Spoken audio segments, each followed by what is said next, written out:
Hi, my name is Nicole Hind and I'm an online counsellor providing services for women, and I'm just making a short video today to talk a little bit about narrative therapy and how it can help you. So there's a phrase that I guess is commonly known for narrative, which is that the person is not the problem is the problem. You are not the problem is the problem. That can be really radical in the modern world, where we're very much encouraged to internalise problems, to believe that we are the problem, and that if you can't find the answers within you to deal with life's challenges, then you are a massive failure. And that's really awful, actually. You know, you're here because you're suffering, because you're in pain in some way, because you're stuck, because you want to make something change. And if that was all in here, we would all be and available to everybody. We would all just be really, really happy and not pretend happy like on Facebook, like real happy. So starting point is to be starting to think about problems and their impact on us, but they're not actually you. So we start to examine it and get to know the problem and what the world is like for you. I'm sitting in a position of respect, curiosity, and generosity. That's really, really, really important in a professional listener, to really want to get to know how the world is for you.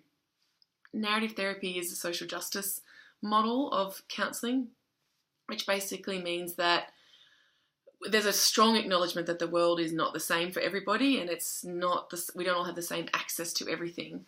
That working as a woman and working for women, that is because we as women don't even have a choice a lot of the time about how the world is for us. A lot of the women I've worked with have experienced violence or, many other things that were not a choice. And then, of course, there's, other intersectionalities of how the world is for you. If you're a woman of colour, if you're a disabled woman, if you are a trans woman, if there's something about the world that makes negative self-conclusions a lot more available than conclusions about success and happiness. So we kind of start to poke holes, I guess, in a problematic discourse, in the ways that the problems are being experienced. And then another way to do that is also to, really figure out times in your life when the problem is bigger, and then times in the life when the problem is not so big. And also the ways that you might have managed it that you might not have really paid much attention to before, or that haven't been acknowledged by other people, or in a way where you have to fit into a mould, and we're kind of looking outside the mould. We're looking at you, and that you are unique. So that's really, really important. Another way that we might start to then do what we call reauthoring, which is where we're looking at some of those stories that led to the problems and identity, bad ways of looking at ourselves. And then we might start to look at them from slightly different points of view, where you might have been a little bit stronger than you thought you were, where another person or other people might have seen you in a way that you just couldn't see yourself. They don't have to be members of your family or anything like that. Those people can be someone you cross paths with once. They could be a teacher. Sometimes it's even a pet. There's always something or someone that you had an impact on that also has an impact on you, that can be really helpful in that work. We're also talking about, we often just assume like abstract concepts like anxiety feel the same for everybody. And they don't. I'm really curious about how anxiety, or whatever the thing is, feels in your body, for you, in your life, how your life is experienced by you.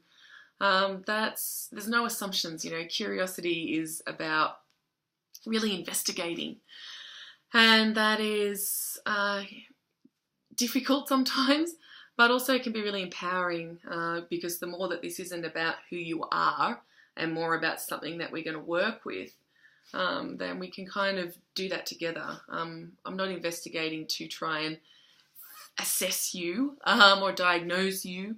We're investigating to kind of co-create new ideas about who you are and how to deal with the challenges in your life, and how to deal with pain and suffering. So that's kind of it in a nutshell. We can also do that, as I said, with online counselling. You can always do that in writing and talking. You might not even be able to talk, and that's totally fun as well. We can always come up with some ways to engage in that process that fit with you. I hope that this has helped you just standing alone. If you would like to know more about me, please jump on my website, www.unveiledstories.com, and see for yourself if there's anything in there that fits with an idea of how I might be able to help you. Bye-bye.